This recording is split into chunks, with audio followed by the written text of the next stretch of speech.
Salut, salut, j'espère que vous allez bien, que vous passez une bonne journée. Et puis, là, je continue sur le Seigneur viendra chercher une Église sainte. C'est la partie 2. Il va possiblement avoir d'autres parties à ça parce que je veux pas faire des vidéos trop longues. Et surtout, le sujet est extrêmement vaste et extrêmement intéressant et surtout extrêmement important. On ne peut pas prendre ce sujet-là à la légère et je vous encourage fortement à pousser vos recherches par vous-même. Oui, il y a des gens comme moi qui font des vidéos, mais vous avez remarqué que les discours sont très contradictoires. Quoi de mieux que de se tourner directement vers le Seigneur et de lui demander humblement de vous éclairer sur le message qu'il veut que lui-même vous compreniez, vous. OK? C'est entre le Seigneur et vous que se passe la relation intime. C'est par la relation intime avec le Seigneur que vous allez avoir la vérité. Puis c'est aussi, n'en déplaise à de très nombreuses personnes, par la lecture de la Bible aussi que ça se passe, qu'on connaît la vérité. Puis là, je ne me souviens plus c'était quoi le passage. Je vais vous parler d'un passage biblique. Là, je vais essayer de le retrouver. Je n'ai pas les bons mots, puis je l'ai vu une fois passer. Fait que ça va être un peu dur de le trouver. Si jamais vous savez de quel passage que je parle, s'il vous plaît, mettez-le en commentaire pour édifier tout le monde. Il y a un passage dans la Bible qui dit qu'il va venir un temps où il ne va plus avoir de prophéties, de miracles, de parler en langue et tous les dons de l'esprit, qu'il n'y aura plus de ça, mais que tout ce qui va rester, c'est la parole. Donc, la Bible, autrement dit. OK? Ça, c'est dans la Bible. Je vais essayer de vous le trouver. Je mets un sous toute réserve, étant donné que je l'ai vu une fois puis que je dis ça de mémoire vite fait comme ça. Et puis, si je le retrouve, et surtout dès que je le retrouve, je le mets évidemment dans le descriptif de la vidéo, la référence de ce que je parle. Là, question importante qui se pose, qu'est-ce que Satan a à gagner de votre sanctification? La réponse, c'est rien du tout. Au contraire même, parce que ce qu'il veut le plus que tout, là, c'est d'entraîner le plus d'âmes possible en enfer avec lui, hein? Parce qu'on sait que lui, c'est là qu'il s'en va, en enfer. Il n'y a pas d'autre avenue pour lui. Il le sait d'ailleurs, et c'est pour ça qu'il est très féroce dans ses attaques. Et ça, c'est important de jamais l'oublier, que ce qu'il veut, c'est de vous amener et de nous amener en enfer avec lui. C'est pour ça que toutes les petites manigances sont très sournoises, qui va faire dévier le message de la parole le plus possible, de façon sournoise, hein? Ça va venir souvent, c'est plate à dire, mais ça vient des chrétiens souvent, les messages trompeurs, pas parce qu'ils ont nécessairement l'intention de vous amener en enfer, les chrétiens comme tels, mais parce qu'ils sont animés par des esprits trompeurs. Voilà. Puis aussi, une autre question qui se pose, qu'est-ce que Satan a à gagner que vous viviez dans le péché? Bien, la réponse, c'est il y a tout à gagner de ça. Parce que le Seigneur va venir chercher une Église sainte. Je redis, ce n'est pas le bâtiment que je parle, mais bien les chrétiens qui sont nés nouveaux et qui marchent surtout en nouveauté de vie. Normalement, quand tu es né de nouveau, tu marches automatiquement en nouveauté de vie. On va voir ça plus tard. Donc, il ne va pas venir chercher une Église qui est retournée dans son vomi, qui est retournée dans les mêmes péchés qu'avant sa conversion. Ça, c'est si vraiment il y a eu une conversion.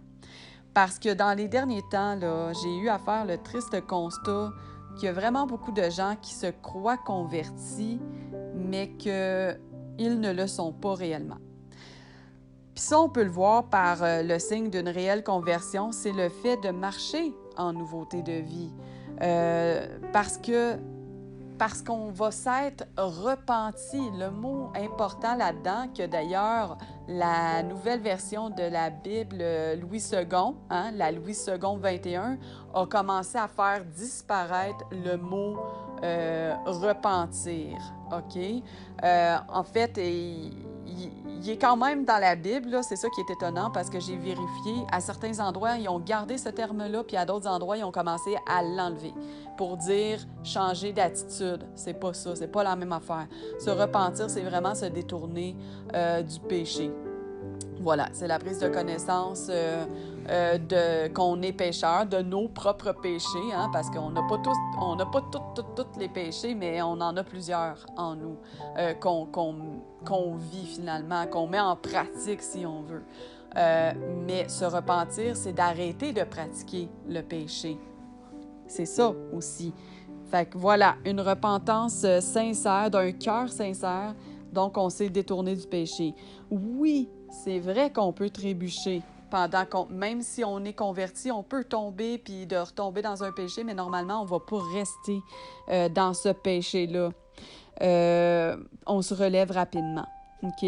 Ce n'est pas parce qu'on a pleuré à chaudes larmes aussi un jour où l'on s'est vraiment senti coupable de notre vie, de notre façon d'agir, de nos actes, qu'on a vraiment vécu une conversion. Vraiment, la vraie façon de le savoir, c'est qu'après ça, on marche complètement différemment. OK?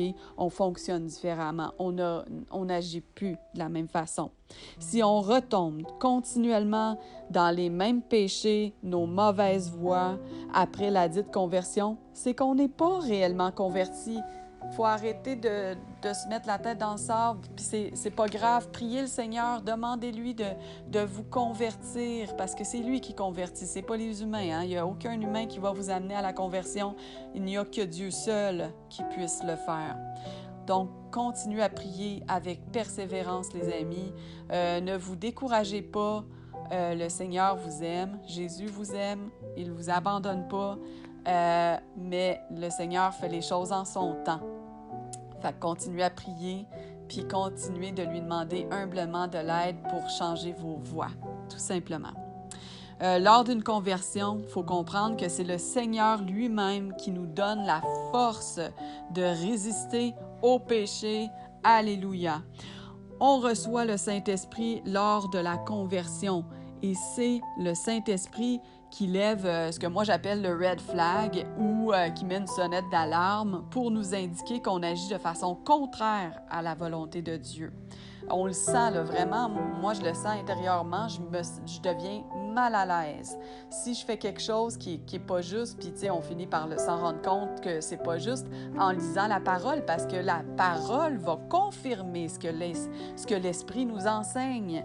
Fait que ça prend les deux, la prière, la relation intime avec le Seigneur, et c'est à ce moment-là qu'on est enseigné par le Seigneur, et la lecture assidue de la parole, la méditation de la parole, donc de la Bible.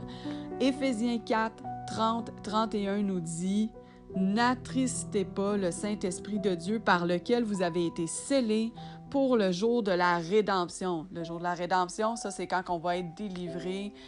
C'est notre salut, finalement.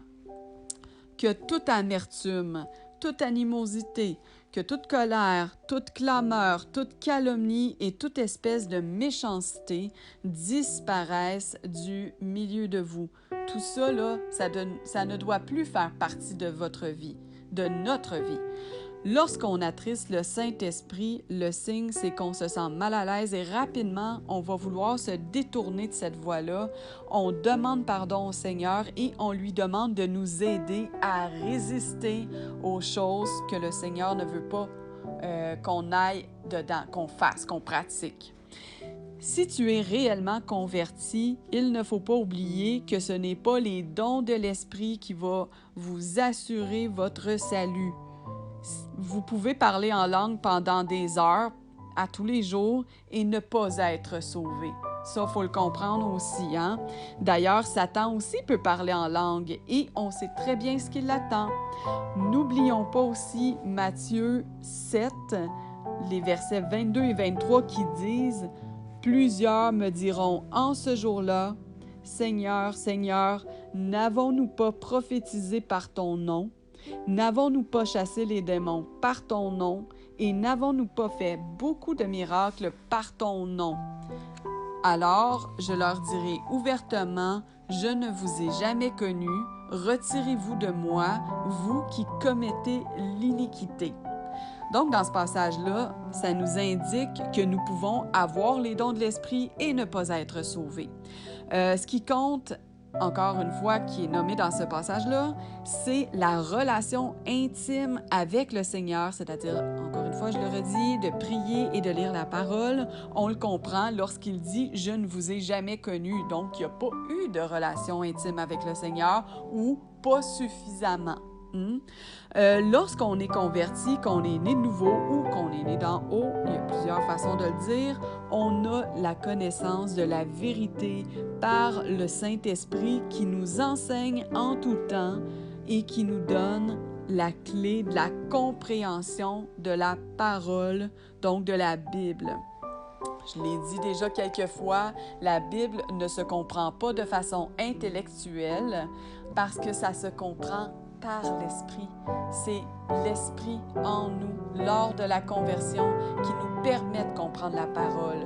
On aura beau être des grands intelligents, des génies même, on peut ne absolument comprendre la parole tout croche. Voilà. Voilà. Si on a la compréhension et de la parole, qu'on connaît la vérité, si on pêche et qu'on est converti, on le fait donc volontairement et c'est là qu'on commet l'iniquité. L'iniquité, c'est de pécher de façon consciente. Hein? On le sait, on connaît la vérité, mais on pêche pareil. Et dans le passage biblique qu'on vient de voir, on comprend que parce que la personne a péché, alors qu'elle connaît la vérité, elle est rejetée du royaume des cieux. Hein? Le Seigneur dit « Retirez-vous de moi ». Donc, ça dit clairement qu'il y a un rejet. Hein? Tu ne peux pas m'approcher parce que tu commets l'iniquité. Voilà. Donc, je vous encourage plus que tout à prier le Seigneur pour qu'il vous enseigne par lui-même au lieu que vous vous fassiez enseigner par des humains qui peuvent être biaisés, qui peuvent être aussi très mélangés eux-mêmes, hein? Puissance d'égarement, ça arrive ça, hein? C'est biblique ça, là. Et puis, de lire la parole de Dieu, s'il vous plaît. Ce n'est qu'en lisant la parole de Dieu que vous pouvez avoir la certitude de savoir si un enseignement est vrai ou faux. Vous devez vérifier tous les enseignements. Voilà. Là, je vais mettre les références de ce dont j'ai parlé, quelques versets aussi bibliques sur la sanctification et quelques définitions de termes dans les passages bibliques que j'ai nommés dans le descriptif de la vidéo. Je vous encourage à aller lire ça au minimum et surtout, je vous encourage à poursuivre vos recherches sur la nécessité de la sanctification pour le salut. Voilà. Que le Seigneur vous mette à cœur de vous sanctifier par amour pour lui. Au nom de Yahushua. Amen. Soyez bénis et passez une magnifique journée. Ciao, ciao!